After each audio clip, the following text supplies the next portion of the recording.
This is Scott Spears, and today I'm joined by Rachel Williams, who went through gastric sleeve surgery on January the 4th, 2011, in an attempt to lose weight. Today we are going to talk with Rachel about this very interesting procedure. Rachel, how are you? I'm great. How are you doing today? Doing pretty well. Thank you for getting up so early this morning. Are you normally an early riser? Yeah, usually it's up by 6, so normally, yes. Not too bad. No. Not too bad at all. Just start off by asking, why did you decide to do this? I decided to have weight loss surgery after many failed attempts of weight loss, and honestly, I did it for health reasons. I was on diabetic medication, blood pressure medicine. I witnessed both my healthy sisters go through miscarriages, and I thought to myself, wow, I'm considered morbidly obese at 280 pounds and 5'2", and what are my chances of having a healthy pregnancy one day? I really want to have kids, so I decided that I needed to take action and make a lifestyle change. So weight loss can affect pregnancy? Yeah, it increases. Having a healthier lifestyle is going to increase your chance of having a healthy pregnancy. And with my medical conditions of hypothyroidism, being diabetic, having high blood pressure, it really put me at a high-risk state for, one, even getting pregnant, and then two, carrying the baby or having a healthy pregnancy at all. Now, hypothyroid, doesn't that make you gain weight? It does. Okay. Now, when were you diagnosed with that? It took a while to be diagnosed because I was my levels were just elevated. It wasn't until I had higher levels, and then my mom was also diagnosed with it, that I was at that point able to become diagnosed. I was at a young age, so that was about 6 years ago. When did you realize you were diabetic? That came within the last 2 to 3 years. So my surgery was 1.5 years ago, so I would say within the last year prior to my surgery, so I guess you could say now it's 2.5 to 3 years. Were you type 1 or type 2 diabetic? I was actually considered pre-diabetic, but I was already on, my doctor went ahead and put me on the diabetic medication. It's a pill form to control those levels. Now, when you were young, when did the weight start to come on? It came on within about 6-7 years ago. Any particular reason do you think for that? No, because I've always had kind of weight issues. It was always really easy for me to gain weight. And then I noticed within the last 6-7 years, it just seemed like no matter what I did, whether it was working out, exercise, eating right, I was still gaining weight for no reason at all. So I went to the doctor, got checked out, and it came back as either borderline or slightly elevated with the thyroid. So because I was young, she didn't really want to put me on that medication, especially with no family background. It's very interesting. So it's been fairly recently that the weight started to come on. Mm-hmm. When it started to come on, what was it like? It was depressing. I mean, I could not even recognize the image that I saw in mirrors or in pictures. I would notice the people around me and have a memory of that, but when I would see those images of myself, I'm like, sometimes I wouldn't even recognize that as me. I'm like, wow, that's really what I look like? That's my reflection? That's not who I am. That's not how I saw myself. So that was really difficult to overcome. And with having hypothyroidism, you're exhausted all the time. You have no energy. Your hormones and mood levels change all the time. So once getting on the medication and being regulated, that helped a lot. But at that point, my weight gain had become so severe that you get depressed, you just kind of give up, and that's what I did. I gave up. I decided, well, it doesn't matter what I eat, it doesn't matter how I work out, so I'm just going to go ahead and eat whatever I want, and if I decide to work out, great. If I don't, then I'm not going to worry about it. And that was poor attitude on my part, and I can take ownership of that, but it was definitely a life lesson learned. Tell me about leading up to this surgery. What should you exercise? Obviously, at some point. But what kind of weight loss methods did you try that did not work? So I tried Atkins, I tried Weight Watchers, and I actually really enjoy Weight Watchers, and I'm still a huge advocate for that. I think that the program does work. I did lose weight. Unfortunately, I personally yo-yoed with it, so maybe it just wasn't good for me at that moment. But I love the support that it offers. I would just eat healthy, eat fruits, vegetables. I mean, there was a time where I was just eating salads or healthy soups with very little salad dressing or whatnot, and then working out, and I was still gaining weight. So that was frustrating. It's tough. Yeah. Tough. So at what point, and normally I wouldn't ask this, but since we're talking about it, at the height, what was your highest weight? I was 280 pounds, and I'm 5'2", so it's not like I'm a tall person. Yeah. I mock myself, but I feel like I resembled like an Oompa Loompa, short, fat person. So it was not a good look on me. We talked a little bit about the mental state. When you decided to have this surgery, what kind of mental state were you in? I was at the point where I felt that I had tried everything that I could. I'm fortunate enough to have a lot of coworkers who had gone through some type of weight loss surgery, whether it was gastric bypass or the lap band surgery. So I was able to witness their results, whether it was successes or failures. I was able to ask questions, which I think is really important, to have somebody that is open and willing to speak to.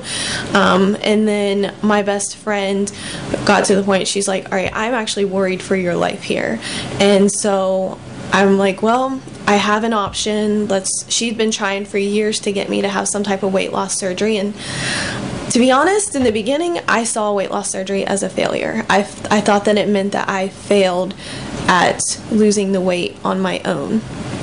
Once I did my research, and I did research, I went to several websites, read books, talked to people, and then I decided, okay, I'm going to go to a consultation and speak with a surgeon and actually, get some of my questions answered that I have. And poor guy, I think I intimidated him a little bit because I had an entire page of questions and he was not prepared for that, because he's like, most people don't do this, but I was very serious. I mean, this was my life. And once I researched enough of it, I came to the conclusion, okay, this is not a failure of me doing this. It's more a tool for success. It's a tool to make a healthy lifestyle change for myself. Tell me about the moment that you decided that, yes, you were going to do this. I probably didn't actually have a confirmative decision until I was at that consult visit. And like I said, my best friend came with me and she broke down.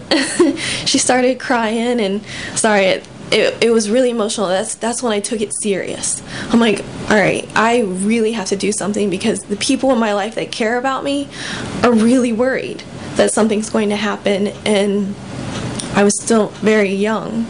So I got serious about it, and it happened fast. It was at the end of the year, the consult, and they said, okay, we're going to schedule the surgery in about a month. So they said, try to lose weight before that. It's just going to make the surgery easier. And I know how it happened. I stopped eating fast food. But in that month of not eating fast food, I lost 20 pounds. Now, being that you were able to lose weight leading up to the surgery by knocking off fast food, did you ever think that maybe if you had done this before, that you would have been able to knock some of the weight off? I don't know. That's a really great question, because I had really tried everything. I honestly feel that at that point I was so determined to really make an impact on my life that everything happens in its own time and place, and it just, at that moment, that's what was happening for me. I don't have any regrets in the past. It was just a life experience that I learned, and I'm able to tell my story because of it.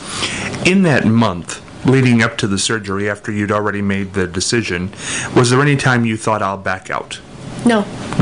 Totally absolutely not. determined. Totally determined. I'd made the decision. I'm the type of person where usually once I make a decision, it's set.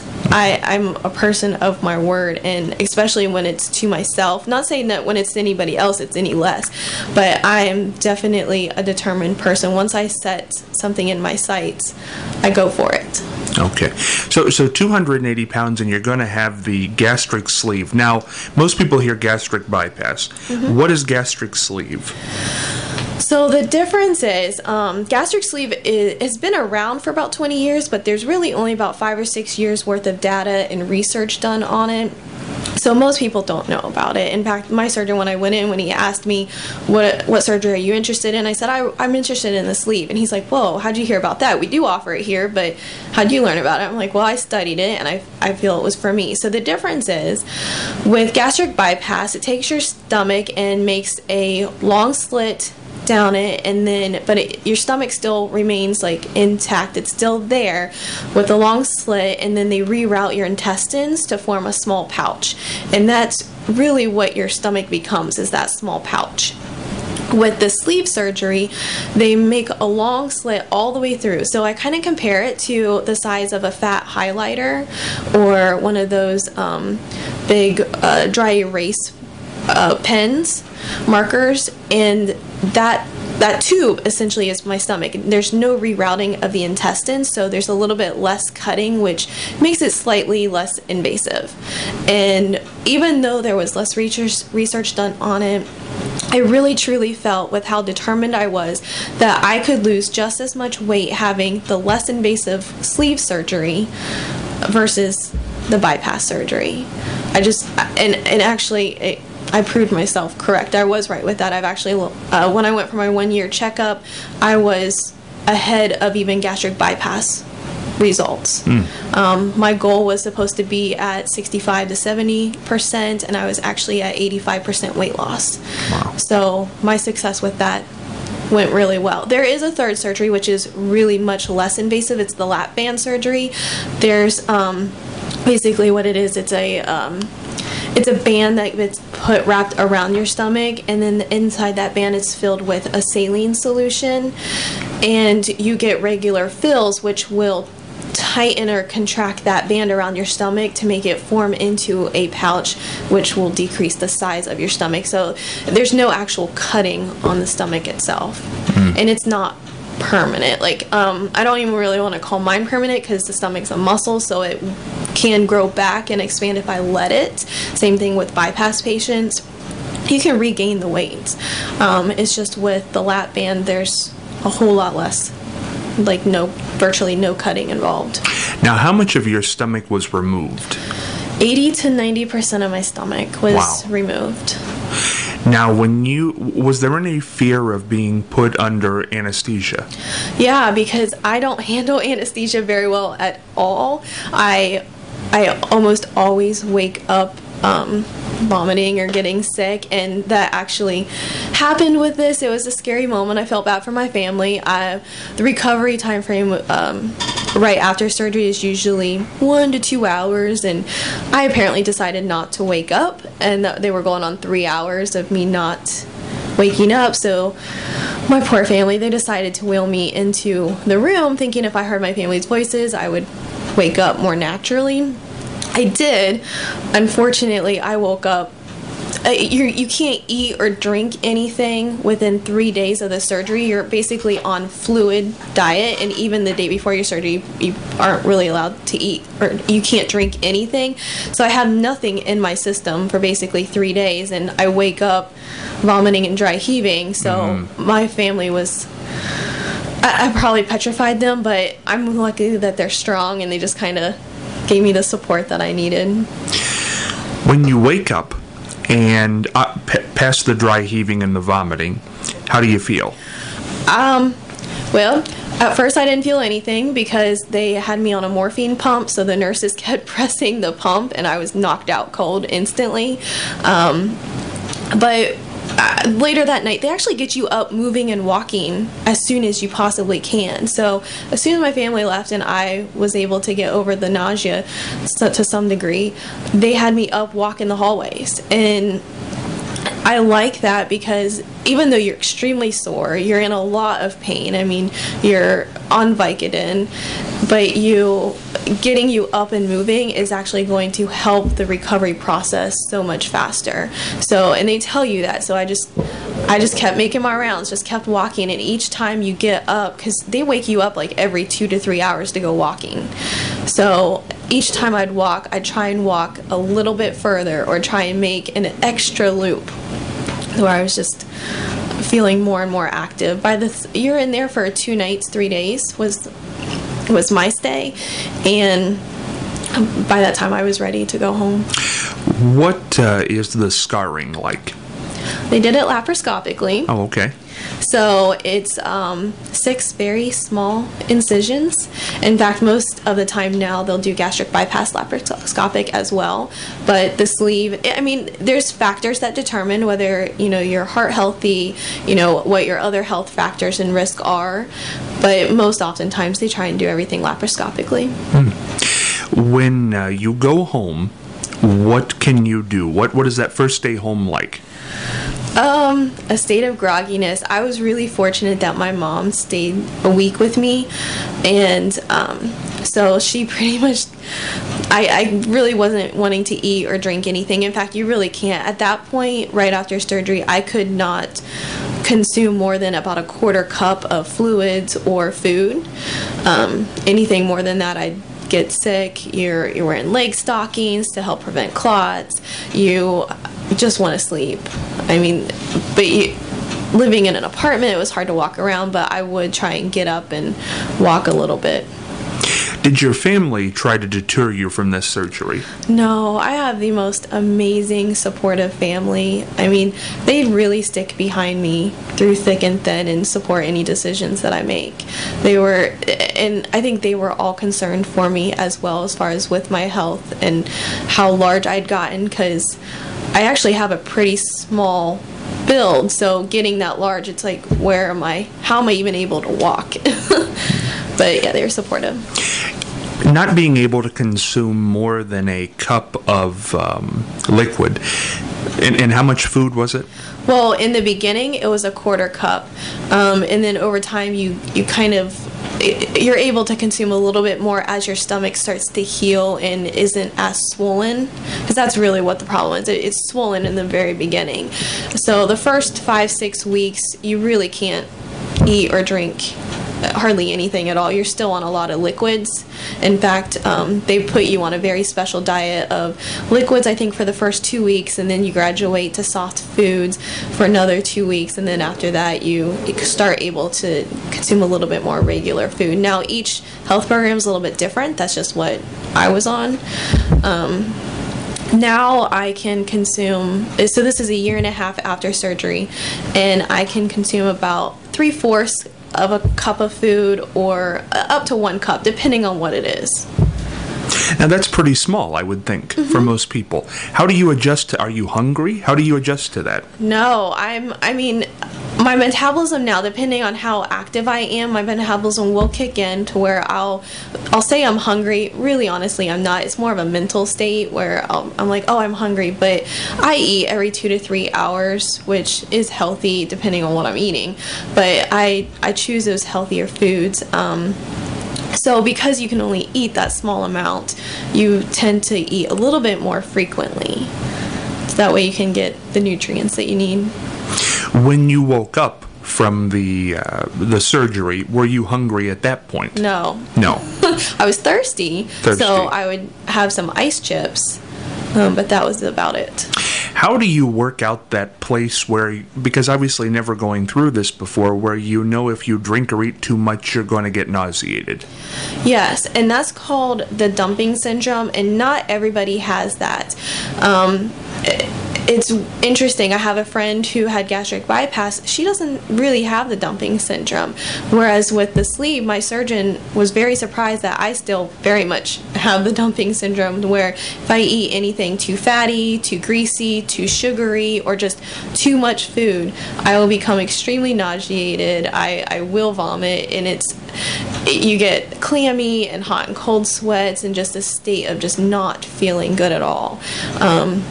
it's really uncomfortable, and there's not a whole lot you can do, because even getting sick doesn't really relieve that. You just have to lay down and let your stomach kind of settle through whatever you had eaten and process it.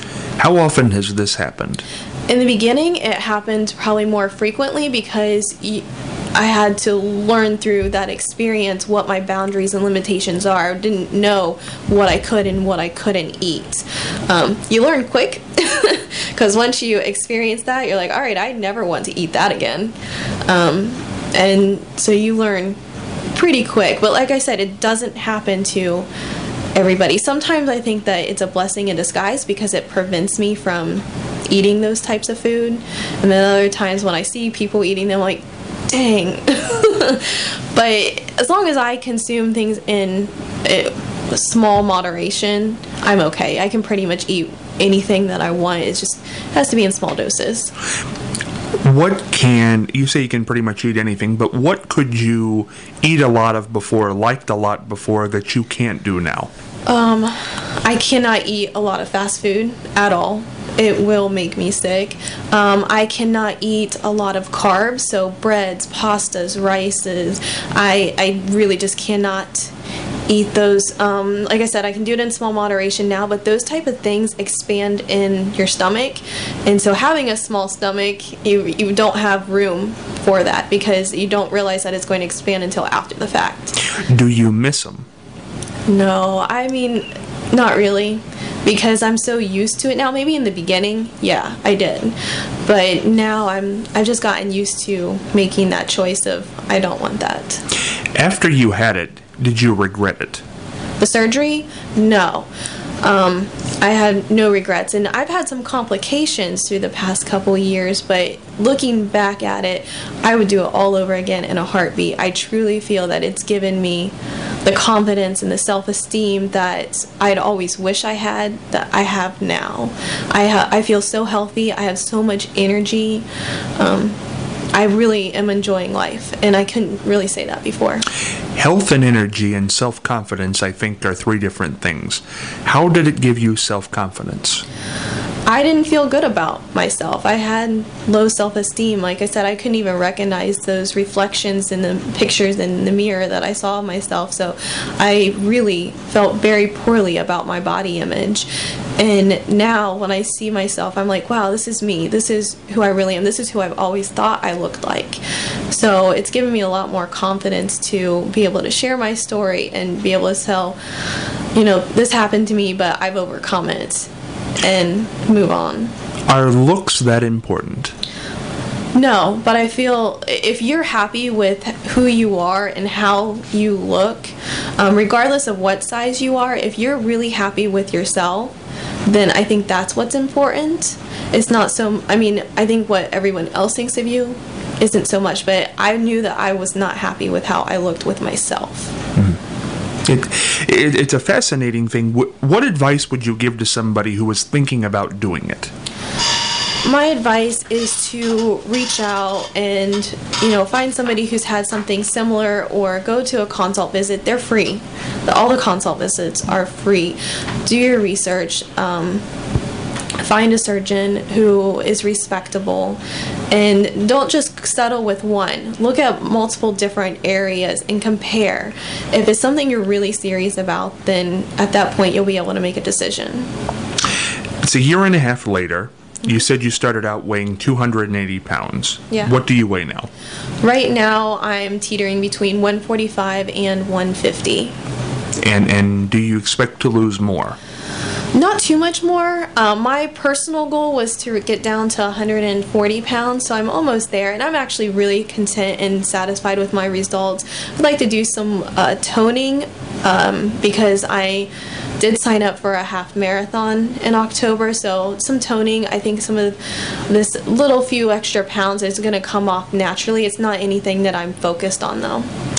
Tell me about how many times do you have to go back and see the doctor after the surgery? In the beginning, you have to go back pretty frequently. You go back a week, then 2 weeks after surgery, and then you go back at your 3-week appointment, then you go back 6 weeks, and then you go back at a 3-month appointment, 6-month appointment, and then your 1-year appointment.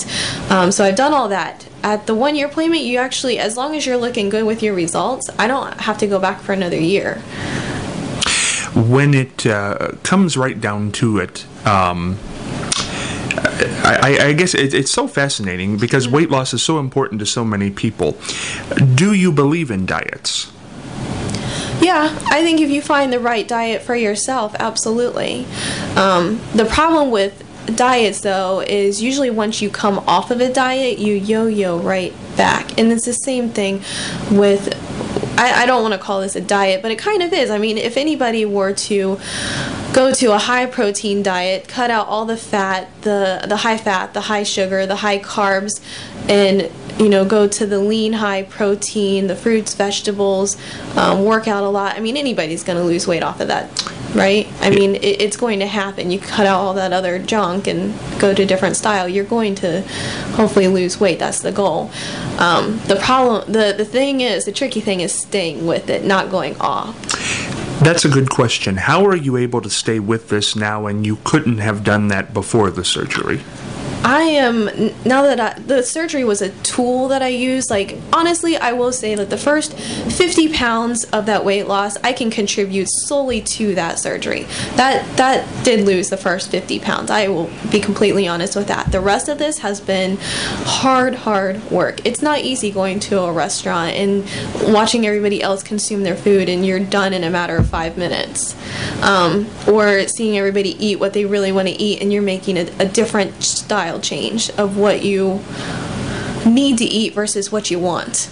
But after time, what you need to eat ends up becoming what I want. Now I look at a menu and I'm like, oh, I really want this healthier thing. Like, that's what I crave.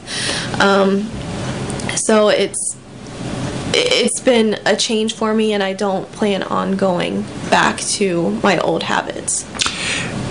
A lot of your stomach was taken out. Yes. A year and a half later, it does grow back. Right. Has it grown? Do you know where that's at now? Can you tell any difference? I mean, like I said, in the beginning, I could only consume about a 1/4 cup of food, and now I can probably eat up to a cup of food, but really not too much more than that. Most of the time, it's about 3/4 cup of food to 1 cup. So that tells me that, yes, my stomach has expanded a little bit, but that's actually the portion size that is healthy to eat for me. So I hope to maintain that, and you maintain it just by continuing to eat that portion. If you try and overeat, then it's going to cause your stomach to expand some more. When your stomach, because as I understand it, it does grow back, right? Yeah. Okay. When it grows back and you're hungry after a cup, how do you plan on dealing with that? I'm generally not hungry after that because my stomach will only continue to grow if I let it. If I overeat, then it's going to cause the stomach to expand and stretch, and that's how it's going to grow. So if I maintain eating 3/4 to 1 cup of food, then there's no reason why my stomach should expand anymore. I'm okay with getting up to maybe 1.5 cups of food, but really maintaining right now is what my goal is. And no regrets. No regrets at all. It's very fascinating, and we have a few minutes left here, about 12 minutes left. I want to discuss something else that's also very fascinating about you. You're Muslim American. Yes. Now, but you were not born Muslim. No. How did that happen? Well, that's a tricky question, actually.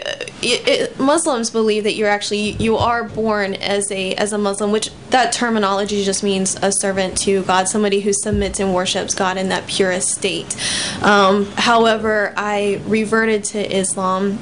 I'd met somebody, and he told me he was Muslim. I'm like, oh, well, that's interesting. Pretty much what you said, right? So I decided to go to the library. I read books. I surfed the web. I decided to try and incorporate some of the practices, and I actually studied it and practiced and even partake in Ramadan for a year prior to making the decision. Okay, this is actually who I am. Like I fully believed in everything that had incorporated with being Muslim. It just means that you worship one God and one God only. It's the same God that Christians and Jewish religion follows, and Muslims, it's the exact same God. And we believe in all the same prophets, including Jesus. We don't worship any of the prophets. We only worship God. And we believe that Muhammad, peace be upon him, was the last messenger of God. And we follow the Quran is the book that we follow. How is the Quran different from the Bible? There's a lot of similarities. The Old Testament in particular is where almost all the similarities are. The stories are very much the same. It's basically just in the Quran, it's revealed in a certain way, and you're just like, wow, this is the same. So I was able to relate a lot of it, since I would call myself Christian before, but I felt that there was something missing, and it wasn't until I learned about Islam that filled in some of that hole that had been there, that longing, that desire that I had. What was Islam able to fill in that Christianity was not? I mean, there were some questions that I had about Christianity, and I'm like, well, okay. But with Islam, because with Christianity, I had been told, well, you shouldn't ask that question, it just is. And with Islam, they say, okay, well, here's the history of this and how it happened, and you're able to research it and find answers. There's really no unanswered questions. There's always some type of answer for every question that you have, and I really like that. As I understand it, Christians and Catholics do not believe in Muhammad as the last prophet. What is the proof of that? As far as the teachings, and there's different revelations that came down through Prophet Muhammad, peace be upon him, and that's how the Quran was written, was through those revelations. And there's actually still 2 Qurans that are from that period that are available in the world now. So I feel that that's proof in and of itself that his teachings are there. Now, obviously, this is on radio, but you wear, excuse me, I don't know the name of it. It's a hijab, or you can just call it a headscarf. Headscarf. Now, why do you wear that? I wear this to maintain my piety and maintain being modest and humble, and it's a personal choice for me. I chose to wear it within a month after converting to Islam. And there's a quote that one of my friends put on our Facebook, and it says, yes, I wear a headscarf. I cover my hair, but I don't cover my brain. And I really love that, because it's true. People see me and they don't see me for any type of beautification purposes. That's not their first thing. They have to kind of get to know me a little bit to realize, I'm intellectual. I have so much more than just what my appearance is. Do you let people see you without the headscarf? My family sees me. It's anybody my personal choice is, anybody who I'm related to, absolutely, you can see my hair. I don't know why you would. I keep it pretty messy anyways. I mean, nobody sees it, so it's kind of like having hat head all day. But yeah, my family sees me. Basically anybody can see me who is related, or I cover it in front of any men who is a potential for marriage, I guess you can say, and any man that I'm not related to is why I cover. Now, for example, if today I asked you to see your hair, would you do it? No, I would not. Why is that? Because it's my choice to cover my hair, and I acknowledge that it's curiosity. A lot of people do want to see it, but I'd much rather you see me for my personality, my intellect, than any type of beautification on my body. How old were you when you converted? I converted 7 years ago, so I was 22. 22. That's pretty late. Yeah. I think. What did your family think of that? Oh, I have the best family in the world. They are so supportive, and it really, once they learn just a small amount of what Islam is, they immediately accepted me for me. They knew this was who I am. I didn't change anything about myself. Yeah, I threw on a headscarf and another layer of clothes or whatnot, but other than that, who I am on the inside did not change at all. They recognize that this is just who I am. It's who I've always been, and now I just have a title. Well, it's very interesting because when you wear the headscarf and more clothes, obviously there was 22 years where you didn't do that. What is different now? I just think that it's honestly, I think my outer appearance now matches how I felt on the inside. Even before the headscarf, I was still a very conservative, modest person. I mean, I didn't really wear shorts or short shorts or tank tops or anything like that. I was still very conservative in my own way. It's interesting because your conversion as an American happened after 9/11. Yeah. And 9/11 for really, I think for the first time on the American scale, Muslim became a big word. Right. And because, now let me say this right, because I don't want to say what other people are saying, but that the hijackers on 9/11 claimed or were Muslim. Yeah. So a lot of people associate Muslim with terrorism, which is not, I don't believe, true. You can have terrorism in any religion. Right. But it's strongly associated in the United States because of that. Right. Is that hard? It is hard. I mean, my hearts go out to those victims of 9/11. And I can honestly tell you that all Muslims really truly believe and feel the same way. Terrorism goes completely against everything Islam teaches us. We're all about conserving the peace as much as, conserving peace and being great to your neighbors and your family. And suicide is one of the biggest sins. Killing anybody is one of the biggest sins, and committing suicide is even more so than that. So we as Muslims, we do not associate those people as even being Muslims, because if they were, they would have never done that act. Never done that act. How come we always hear that they did it in the name of Allah? I don't know why they would even say that, because Allah is what we call one God, and I don't feel that God would ever give permission to anybody to say that it's okay to kill. I mean, to kill innocent lives. Do you talk to Allah? Does He talk back? To God? I do talk to God. I pray and worship God. I do. As far as talking back, I feel, that's in its own way. I think, when I ask for certain things, things happen in its own way that you feel that God is talking back, as far as like not verbally, but maybe through actions or things that happen in your life. You're like, oh wow, God really answered my prayers. Thank you. Yeah. It's interesting, Catholics, Christians say God. You say Allah. What's the difference? The difference is really it's very, very similar. Allah is just Arabic terminology, so it's a little bit more, since Islam came from the Arab foundation, it's a little bit more precise to say Allah. That way it doesn't change any type of meaning. But if you really want to translate, it comes down to saying one God. One God. Which is the exact same God that Christians and Jewish worship. Don't you think Christians, Jewish, and Catholics, when they say God, they're talking about one person? Or one being? Depending on what... because we don't worship any other people. We worship the Creator, not the creation.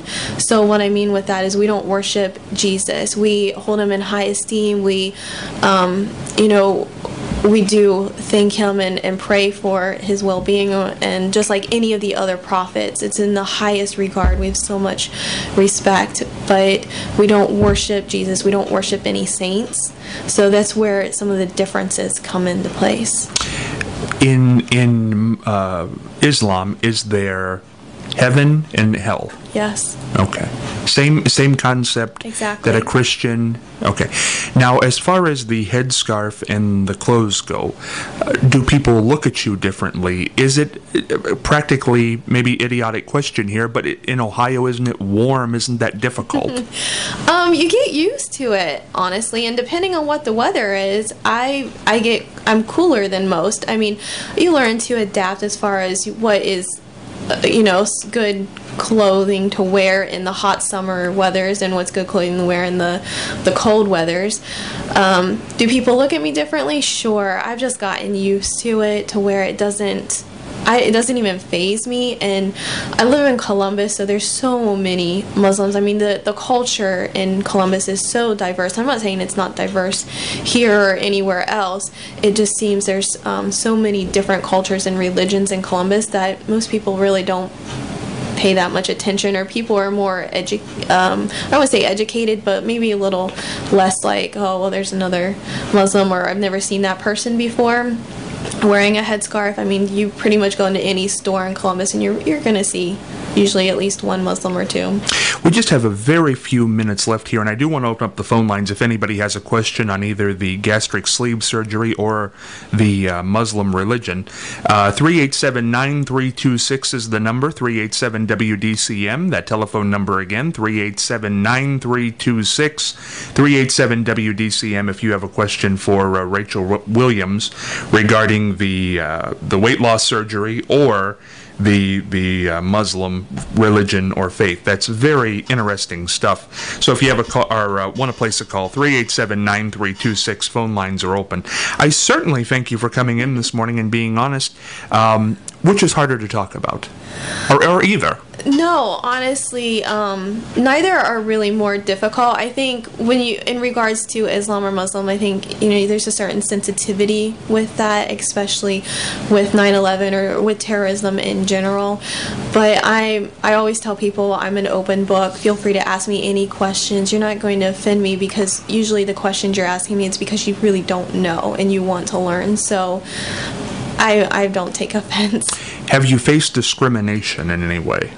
Of course. Yeah, I have. Now, that seemed tough when you said that. Is it often? No, it's not. Okay. I can honestly say that. Yeah, I know this is a tough question to end on, but I think we should pay attention to this. What's the worst bit of discrimination as a Muslim that you've faced? What's hard about it is I am American. So when you see other Americans discriminating against you, you're like, wait a second, I was born here just like you were. I was born at an Air Force base. Not that makes me any more or less patriotic, but I love my country. I don't plan on going or living anywhere else. So that was probably the most hurtful thing, is people saying, go, where are you from, or go back to your country. I'm like, well, I'm from here. And are they shocked when you say that? Some people are. Some people may associate me with like an Arab country, just being fair-skinned in an Arab country. But no, I'm American. I'm proud to be an American. I wouldn't want it any other way. It's been very fascinating, Rachel. I hope you've enjoyed it, because some of these were tough questions, and it's a very personal interview when it comes to weight, when it comes to body, when it comes to religion. Those are very personal issues, and I thank you for coming in. Oh, it's been my pleasure. Thank you for having me. Thank you. Take care of yourself. Rachel Williams, very honest, proud Muslim, also very happy with her gastric sleeve surgery.